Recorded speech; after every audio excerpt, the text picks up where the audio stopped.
Welcome back. I'm Emily at Emily's podcast, Tribute to All Little Angels. Tonight I am going to do something different. We do not have many questions to answer, so I'm thinking since I cannot display or upload the pictures to view, and I do know a while back we said we would get them up for the public to see, and we have tried more than a few times. But after this past weekend, Labor Day weekend 2023, we believe the pictures are not meant for the public to view. But I will share the descriptions of the pictures with you all. Thank you for being patient. Picture 1, taken in 1999, the day of the funeral. The preacher is standing under the tent. There are two trees. Megan's headstone is west of the south tree. There is an open area to the south side of that tree. There is no big brown headstone in that picture. Picture 2. The day of the funeral, family and friends at the gravesite. The big brown headstone east of the north tree. In picture 1, you do not see the big brown headstone in front of the north tree. But in picture 2, you do. Notice the double headstones east of the tree stands directly in the center of the north tree and the south tree. It is in front of the south tree now. Picture 3, taken in 2006, Megan's younger sister holding a balloon down at Megan's gravesite west of the south tree. Open area to the south, left of the headstones, Babyland West sign in front of the east of the south tree. Picture 4, taken in 2008, picture of the south tree and the north tree, the big brown headstone in front east of the north tree.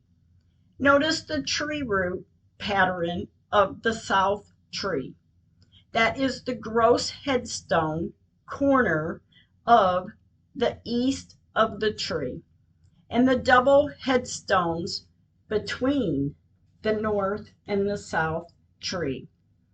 Picture 5, taken in 2004, Mom and younger sister at Megan's gravesite, greenery with rock headstone to the right. Notice the tree root pattern of the north tree.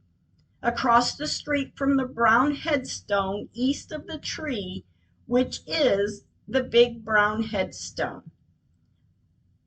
Picture 6, taken in 2016, the south tree, Babyland 6 West sign, stands in front of the south tree. There is an arrow pointing at the north end of the sign. Notice the double headstones now in front of the south tree. The brown headstone, which sat in front east of the north tree, is now on the other side of the east-west street. In front of the south tree. You now see a street across from the big brown headstone and not headstones across the street. You see no street in the previous picture, picture 5. Picture 7, taken in 2001, Mom and Megan's cousin at the gravesite. Notice the red bricks around the greenery and the rock headstone to the right, east of Megan. That is Sheridan's rock headstone. Picture 8, taken in 2016. View this picture and match it up to the tree stump in picture 4 and 5. Picture 9, taken in 2004, view the Babyland 6 West sign. The gross headstone is east corner of the south tree. Megan west of the tree, west of the greenery and rock headstone. Picture 10. Taken on May 9, 2015, the city is trying to say the north tree is the south tree, and they cut the south tree down in 2016 after the floods. But as you can see, the Babyland 6 West sign is still in front of the south tree. The double headstones are now in front of the south tree, and there is no tree east of the greenery. This is where you can also see the red bricks in the grass between the tree and the greenery.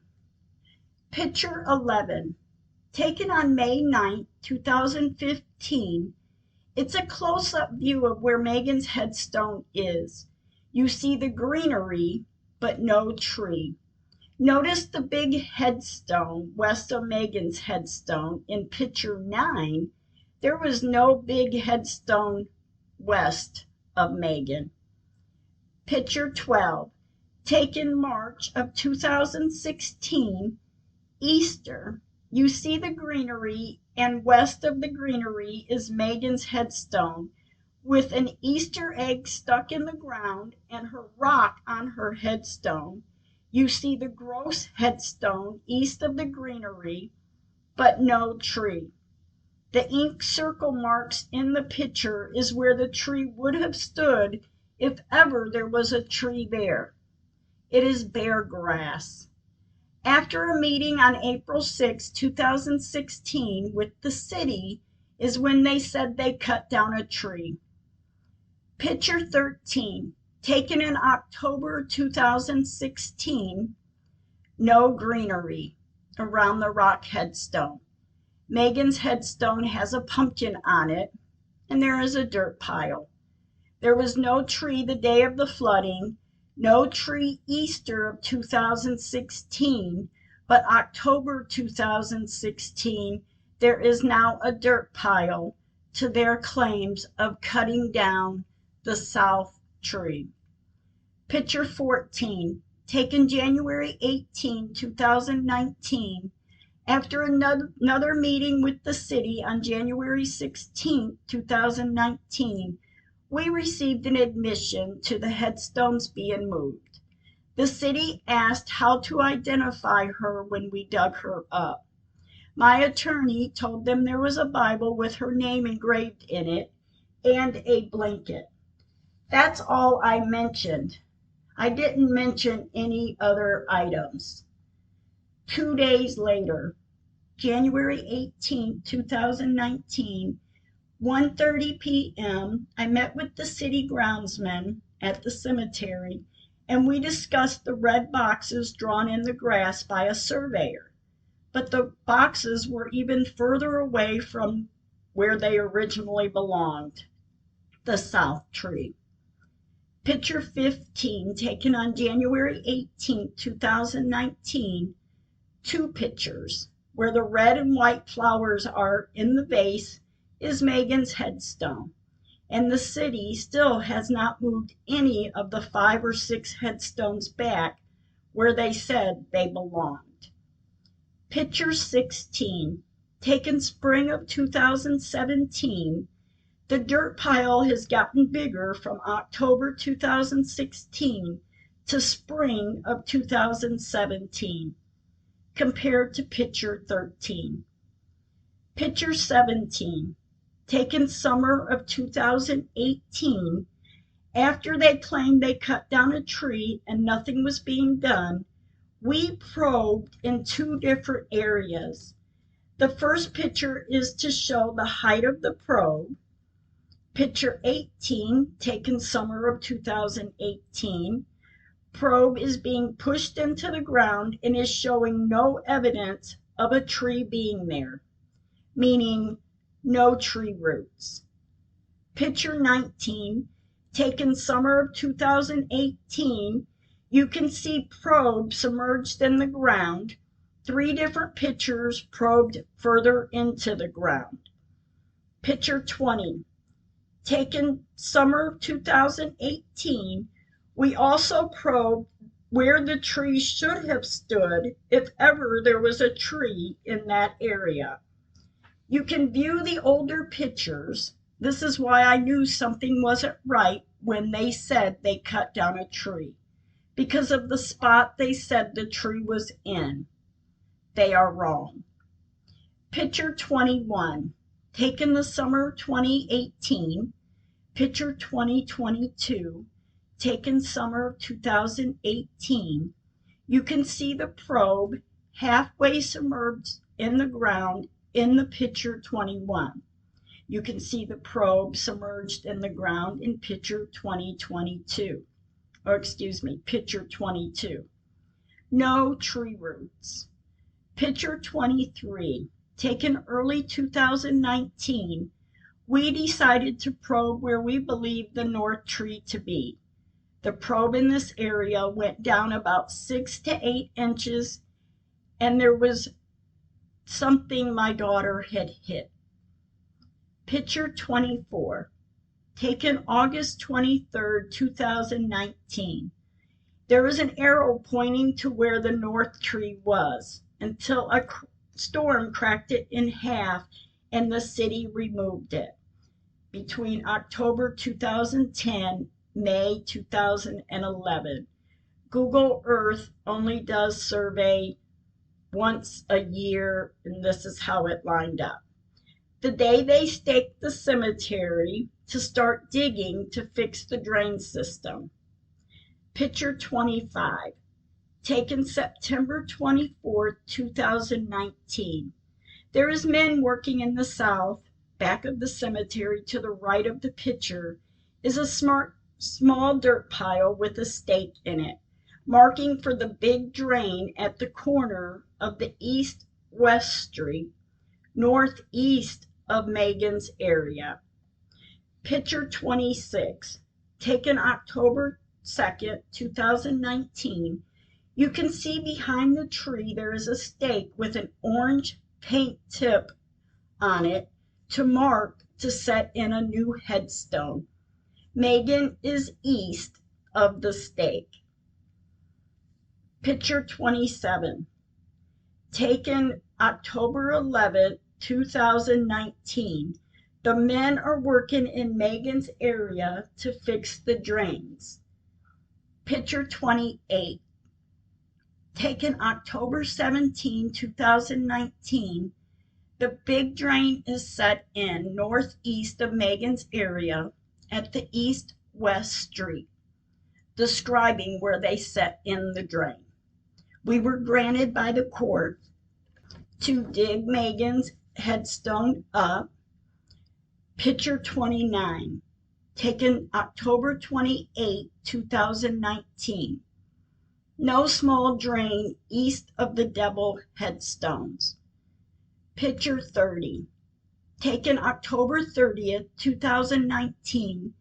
Headstone stake is still there west of the tree, Megan's tree. Where the flowers are to the left of the picture is where Megan's headstone is located. There's no small drain. Picture 31, taken October 31st, 2019. Small drain set in east of the double headstones, east of the south tree, Babyland 6 West. Picture 32, taken November 6, 2019. Assuming the work in the cemetery was done, the worker is blowing the dirt off the road and the ground. The cones in front of the east of the tree is where a small drain was set in. Picture 33, taken November 9, 2019.